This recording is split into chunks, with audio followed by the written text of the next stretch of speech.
Bom dia, Itavuano. Está aqui Confúcio e eu para continuarmos a aula passada com esse oitavo ano. Como é que vocês estão aí? Quietinhos em casa, né? Eu espero. Amores, na semana passada, eu vou retomar aqui com vocês na página 16, orientações lá no portal, tá? Mas acompanha comigo aqui, abra sua apostila. Na aula passada, eu havia dito assim que eu não ia comentar nada sobre essa história dos cupins aqui que vocês iam ler, certo? Entenderam essa história? Perceberam qual é a mensagem que ele quer passar? Porque eu não queria comentar. Eu queria que vocês formassem o pensamento de vocês a respeito das questões que ele traz. Vocês perceberam aí que a história conta que, como o cupim é um animalzinho, que ele não tem uma proteção no corpo, como vários outros insetos, em que a própria carapaça é a sua proteção, eles usam o cupinzeiro para fazer e proteger a população inteira. Perceberam que eles têm uma hierarquia muito bacana ali? Talvez você já conhecesse com as formigas, mas talvez com os cupins não. Essa hierarquia que eles têm ali das funções de cada um nessa sociedade. Muito importante até, talvez, da gente observar como sociedade nossa aí também, não é? Vocês perceberam que ele falou assim no texto? Que quando o cupinzeiro era destruído por algum motivo, né? Ou um elefante que ia se coçar ali, destruiu o cupinzeiro, ou por outros motivos naturais. Esse cupinzeiro era destruído, existe um grupo de cupins que são os responsáveis por reconstruir essa moradia deles, essa proteção deles. E, obviamente, que nesse momento em que eles estão vulneráveis, os outros animais, né, que são predadores, vão atacar esse grupo. E aí vem um outro tipo de elemento que tem outra função aí dentro desse cupinzeiro, que são os cupins que defendem ali, os guerreiros dessa sociedade. Enquanto os outros cupins reconstroem o cupinzeiro, esses guerreiros ficam na linha de frente, segurando aí as formigas para proteger os outros concidadãos dele ali, não é isso? Vocês leram que, enquanto eles estão reconstruindo o cupinzeiro, eles reconstroem e vão ficando por dentro dele. E à medida que ele vai fechando o cupinzeiro e os guerreiros não têm mais como entrar. Então eles se sacrificam pelos demais, entrando ali na batalha como frente, e eles se sacrificam em nome dos outros. Entenderam isso?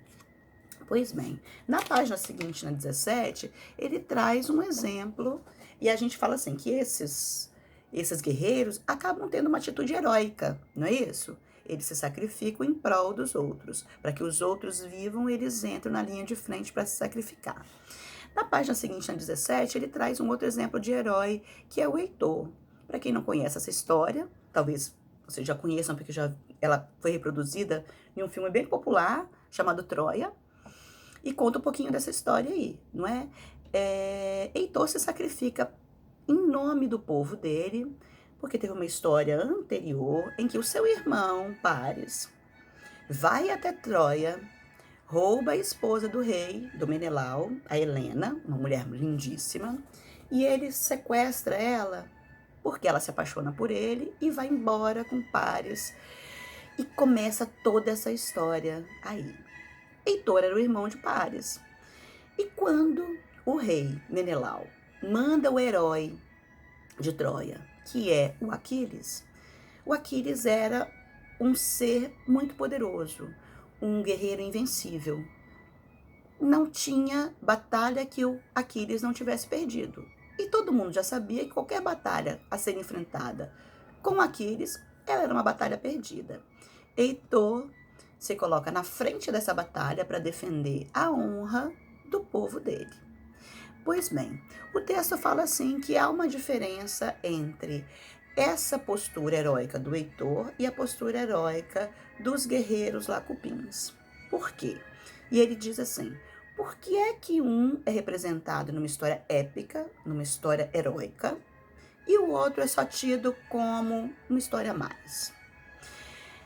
Ele fala da diferença entre um ser, por exemplo, como o cupim, fazer isso naturalmente, porque é da sua natureza ter essa atitude, e um ser como o ser humano, aí na figura do Heitor, de ele saber que seria uma batalha perdida, ele saber que ele não teria chance, mas por honra e por escolha, ele diz: não, eu não vou fugir dessa batalha. Eu vou me posicionar, eu quero que a honra do meu povo seja intocável. Eu não vou me acovardar nesse momento.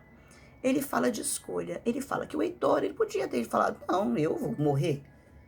Já sei que eu vou morrer mesmo, para que eu vou fazer isso? Não, deixa a honra para lá. Mas ele não faz isso. Ele, mesmo sabendo que ele vai ser sacrificado, ele escolhe, não como cupim, que vai por natureza fazer aquela função. Ele escolhe se sacrificar em nome da honra do povo dele. Quando eu li essa história, para preparar a aula para vocês, eu lembrei de um certo grupo de profissionais que está tendo a mesma atitude do Heitor nesse momento, não só no Brasil como no mundo. Já perceberam que os médicos, enfermeiros, o pessoal da área de saúde, eles estão tendo essa postura de Heitor?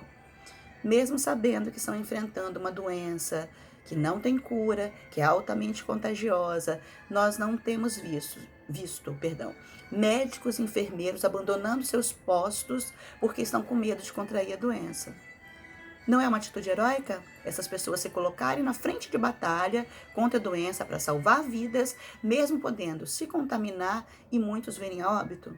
Eu achei muito fantástico de a gente fazer essa análise das histórias, inclusive colocando aqui, né, o exemplo como o Heitor, e remetendo para o que de heróico acontece no nosso mundo hoje. Não é uma história apenas criada por Homero, aí a história de Heitor, mas existem heróis no dia a dia também. Se você não havia entendido, agora é o momento então de você refletir. Eu coloquei a atividade dessa semana para você refazer. Se por acaso não conseguiu fazer a atividade aqui, estão as mesmas atividades para vocês refazerem, caso não tenham conseguido chegar a conclusões parecidas ou talvez não tenham refletido a respeito dessas questões colocadas hoje na aula, tá certo? Na reflexão divertida também, ó. Se você não conseguiu pensar a respeito, percebe que o nome da obra era A Loucura dos Homens ou Mundo às Avessas. Não era isso? Se por acaso essa situação realmente pudesse ter existido, você já imaginou bem como seria? Não é? Se o humano não tivesse escolha e ele fosse dominado por outra criatura. Reflitam de novo, tá certo? Agora com o nosso bate-papo aqui e refaçam se não fizeram, tá certo? Semana que vem terminamos o nosso assunto aqui, mas por hoje quero que vocês refaçam com atenção as atividades, tá certo? Da orientação do passo a passo lá no portal. Por agora, beijos, fiquem em casa, ajude os profissionais de saúde a correr menos risco, tá certo? Beijo, até a próxima aula.